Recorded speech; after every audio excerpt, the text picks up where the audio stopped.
Udaipur files के बारे में मैं पूछना चाहता हूँ। देखो सारे एकदम अलर्ट हो गया आप सब लोग। रिपोर्ट दर्ज होती है, रातों रात जो है आरोपी को घर से उठा के लाया जाता है। पुलिस के साथ कौन लोग थे, कौन बीजेपी के नेता थे जो साथ गए थे, और चार्जशीट में यह भी पाया गया है कि जो वीडियो है वो एआई से नहीं बनाए गए हैं। पर एक व्यक्ति कौन है उसका भी नाम नहीं बताया गया। बीजेपी की खुद की पार्टी की पदाधिकारी सुरक्षित नहीं है, तो दूसरे क्या बात करोगे आप। उदयपुर फाइल्स के बारे में मैं पूछना चाहता हूँ। देखो सारे एकदम अलर्ट हो गया आप सब लोग। किस प्रकार का ये पूरा वाकया हुआ आप सब लोग जानते हैं। रिपोर्ट दर्ज होती है, रातों रात जो है आरोपी को घर से उठा के लाया जाता है। पुलिस के साथ कौन लोग थे, कौन बीजेपी के नेता थे जो साथ गए थे। रात को दरवाजे तोड़ के उनको लेके आया जाता है। रातों रात जांच चेंज कर दी जाती है। दिल्ली के निर्देश पे जयपुर को तो पता ही नहीं होता जांच कहां से कहां चेंज हो गई, और अब तो चार्जशीट भी दाखिल होगी। और चार्जशीट में यह भी पाया गया है कि जो वीडियो है वो एआई से नहीं बनाए गए हैं,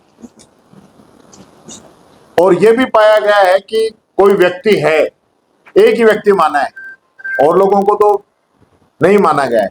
पर एक व्यक्ति कौन है उसका भी नाम नहीं बताया गया है। तो पुलिस क्या जांच कर रही है, कौन बीजेपी का नेता है जिसको ये लोग बचाना चाहते हैं। मैं पूछना चाहता हूं, क्या ऐसे ही पुलिस की कार्रवाई चलती है। जो दोषी है, जिसने गड़बड़ की है, आप दिल्ली में तो हल्ला मचा रखा आपने महिला रिजर्वेशन का, महिला सुरक्षा का। बीजेपी की खुद की पार्टी की पदाधिकारी सुरक्षित नहीं है, तो दूसरे क्या बात करोगे आप। और महिला रिजर्वेशन पे भी मैं कहना चाहता हूं कि जो 2023 के अंदर बिल आया वो आज लागू है देश के अंदर। आज देश के अंदर महिला आरक्षण लागू है 33% विधानसभा और लोकसभा के अंदर। अब तो सरकार को तुरंत जो है जनगणना करवानी है, परिसीमन करना है। ये जो बिल इनका गिरा है, ये जो इनका छुपा हुआ एजेंडा था, उसको राहुल गांधी जी ने रोका है। इनका छुपा हुआ एजेंडा था परिसीमन करके सीटें बढ़ाई जाए, मन मर्जी से परिसीमन किया जाए, तब महिला आरक्षण लागू किया जाए। जबकि महिला आरक्षण की सबसे पहले बात कांग्रेस ने की। सोनिया गांधी जी के नेतृत्व में, मनमोहन सिंह जी के समय में हमने इस बिल को पास किया। राज्यसभा में हमारा बहुमत था, हमने वहां पास किया। लोकसभा में बहुमत नहीं था तो बीजेपी वालों ने विरोध किया, इन्होंने साथ नहीं दिया, बिल हम पास नहीं करा पाए। लेकिन जब बीजेपी इस बिल को लेके आई तो पूरे सदन ने, सभी पार्टियों ने इसको पास किया सर्वसम्मति से। तो फिर उसको लागू क्यों नहीं कर रहे हो आप। ये नया बीच में चेड़ा कहां से लेके आ गए। तो ये इनकी साजिश है। चलते चुनाव के अंदर तमिलनाडु, बंगाल के अंदर चुनाव चल रहे हैं, आचार संहिता लगी हुई। ये लोग ने तो आचार संहिता को मानते हैं, नहीं संविधान को मानते हैं। 15 दिन से ईडी पड़ी है वहां बंगाल में, 15 दिन से चुनाव से पहले चली जाती, वो भी ऐसे जैसे पोलिंग पार्टी जाती है ना इलेक्शन में, ऐसे ईडी जाती। मजाक बना रखा है इन एजेंसियों का। अमित शाह जी 15 दिन से वही है। तो ऐसे जिस प्रकार से जो बातें चल रही है वो मैं कहना चाहूंगा। और मेडिकल के अंदर जो हालत है, आज सारी स्कीमें जो है दम तोड़ती जा रही है। आरजीएचएस योजना हमारे समय में आई थी, इतनी अच्छी योजना थी, सब लोगों को लाभ मिलता था। आज स्थिति क्या होगी, जो कर्मचारी हैं, पूर्व कर्मचारी हैं, उनका पैसा तो कट रहा है मेडिकल का, उनका खुद का पैसा है, सरकार को दे रहे हैं। लेकिन जब वो दवाइयां लेने हॉस्पिटल में जा रहे हैं तो हॉस्पिटल वाले मना कर रहे हैं कि साहब हमारा भुगतान नहीं हुआ, हम तो दवाइयां नहीं देंगे। वो कहां जाए, उनका क्या प्रबंध किया है गवर्नमेंट ने। उन लोगों को किसके भरोसे छोड़ा है। मेडिकल के अंदर राजस्थान नंबर 1 था। राइट टू हेल्थ हमने लागू किया, 25 लाख का बीमा, 10 लाख का दुर्घटना बीमा, आरजीएचएस, हर जिले के अंदर मेडिकल कॉलेज, कांग्रेस का काम था। आज क्या हालत होगी, कोई सुनने वाला नहीं है सरकार के अंदर। मुख्यमंत्री जी लग रहे हैं अपने, लेते हेलीकॉप्टर उड़ जाते हैं, कभी दिल्ली की तरफ, कभी कहीं कभी कहीं। जनता अपने हाल पे, गर्मी आ रही है, कोई पानी का कोई प्लान नहीं। यहाँ की भी कितनी बड़ी योजना थी, हमारे समय में हमने मंजूर की थी, खुद कटारिया जी ने धन्यवाद दिया था गहलोत साहब को। लेकिन आज क्या चल रहा है, उसको आगे बढ़ाने का काम ये लोग नहीं कर रहे। ये बात मैं आपसे कहना चाहूँ।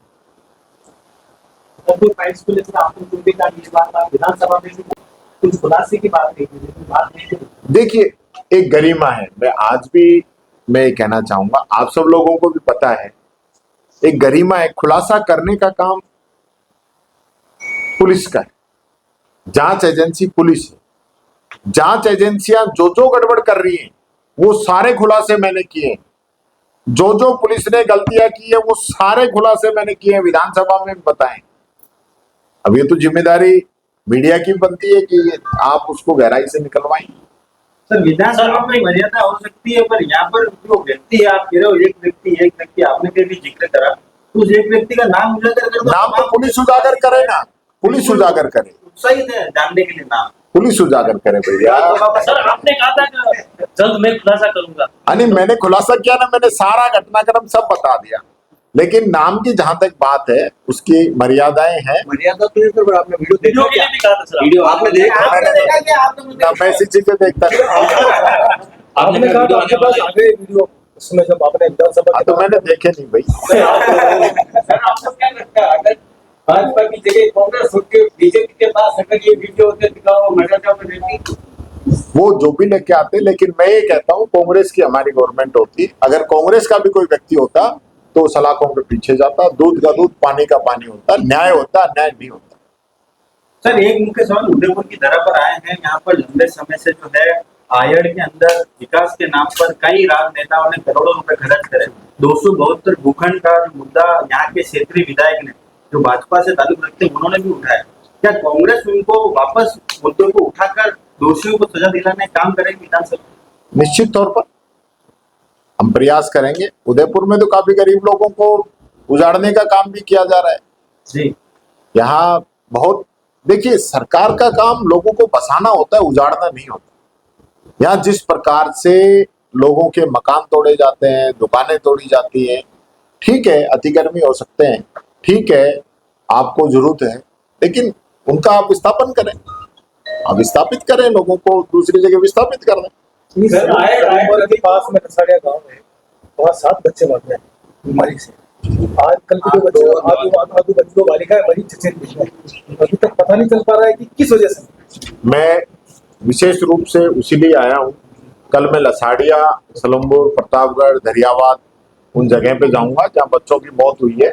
मैं खुद उन परिजनों से मिलूंगा, उस इलाके में जाके बात करूंगा और फिर जो फैक्ट उसके आएंगे वो आगे सरकार तक और मीडिया के माध्यम से पहुंचाएंगे। चिकित्सा व्यवस्था आपको लगता है कि दम घुटते हैं सरकार से? देखिए सरकार तो है कहाँ, कौन आएगा बताओ, आप बता दीजिए कौन आएगा। यहाँ उदयपुर के अंदर राज्यपाल महोदय हैं, यहाँ 2-2 सांसद रहते हैं, 4-4 विधायक रहते हैं, कोई देखता है, कोई संभालता है? क्या स्थिति है उदयपुर की, क्या है? तो गांव को विचारों का, कटारिया जी का भी अब आपको करते हैं, पर आप वो संवैधानिक पद पे हैं, उस हिसाब से नहीं कर पाते हैं। लेकिन फिर भी मैं ये कहना चाहूंगा, आप, मैं समझ गया आप जो कहना चाह रहे हो, वहां मैं कल जाऊंगा और सरकार के संज्ञान में इन बातों को मैं जरूर पहुंचाऊंगा, क्योंकि ये बहुत 13 बच्चे पहले और 2 आज आप बता रहे हो, तो 15 बच्चों की डेथ हुई है। सरकार की तरफ से कोई चिंता नहीं है। 2 जिलों के अंदर यहाँ के 9 है, एक जिले के 6 थे, एक के 7 थे, तो हाँ, तो ये टोटल 15 बच्चे हो गए हैं। इनके लिए निश्चित तौर पर भारत सरकार से भी टीम आनी चाहिए थी, जयपुर से भी टीम आनी चाहिए थी, और कोई जरूरत पड़ती तो चाहिए WHO से कोई टीम आती और देखती कि ऐसी कौन सी आदर्श बीमारी है जिससे लगातार बच्चों की मौत हो रही है। कांग्रेस के लोग गए हैं वहाँ, रामलाल जी गए हैं, रघु मीणा जी गए हैं वहाँ पे, और हमारे नगराज जी गए हैं, मेरी सब लोगों से बात हुई है, जो जिनके क्षेत्र में थे वो सब लोग जाते हैं। सर बांसवाड़ा के अंदर घाटोल विधानसभा आती है जहाँ पर बाप पार्टी के जो प्रत्याशी रहे उनके भाई की मृत्यु हो जाती है, उनके ऊपर उनकी हत्या की जाती है, जिसमें उनके भाई का आरोप यह है कि उनके भाई ने अंतिम शब्द ये बोले थे कि प्रकाश सरपंच जो कि कांग्रेस पार्टी से ताल्लुक रखता है उसने उनकी हत्या करी है। इस पर आपकी क्या प्रतिक्रिया? देखिए, मेरी जानकारी मामला नहीं है, लेकिन हत्या या किसी भी प्रकार का अपराध करने की छूट किसी को नहीं। पुलिस जानकारी करे, कार्रवाई करे, जो दोषी उसके खिलाफ कार्रवाई। बार बार डूबा वो उसका क्या किस तरह से देखा? पहले आप लोग डोटासरा की बना रहे थे, तो क्या निकल के आया वहां से, किस तरह से बातें हुई, क्या चर्चा हुई? देखिए, पार्टी हमारी मजबूत है। डोटासरा जी के नेतृत्व के अंदर पूरा जो हमारा संगठन है वो ऐतिहासिक रूप से काम कर रहा है। पूरे देश में राजस्थान का जो संगठन है वो नंबर 1 आया है। पूरे आला कमान ने राजस्थान के संगठन की प्रशंसा की है। और अब भी जो हमारा अभियान चल रहा है, लोकतंत्र बचाओ संगठन बढ़ाओ, वो अभियान हमारा पूरे प्रदेश के अंदर चल रहा है। हमारे जो पद खाली हैं उनको भरने का काम हम कर रहे हैं। SIR जो ये इस गवर्नमेंट लेके आई थी उसमें हम लोगों ने अच्छा काम किया। उसकी बदौलत ये सरकार बैकफुट पे आई है। नगर निकाय और पंचायत राज के चुनाव कराने के लिए पुरानी लिस्ट लेके आ रही है। अगर ये जनवरी से क्यों लेके आते? तो ये तो आप पूछिए, ये तो आप पूछिए। जवाब इन आपने- लोगों ने 2-2 वोट बनवा रखे थे, SIR में वो वोट कट गए। हमारे कार्यकर्ताओं ने मजबूती से काम ये किया। तो बेचारे वापस नए सिरे से दोबारा अब ये बहुत बड़ी धोखाधड़ी कर रहे थे। SIR का जब आखिरी दिन था, हर विधानसभाओं में 10-10, 20-20 हजार नाम काटने के फार्म भेज दिए।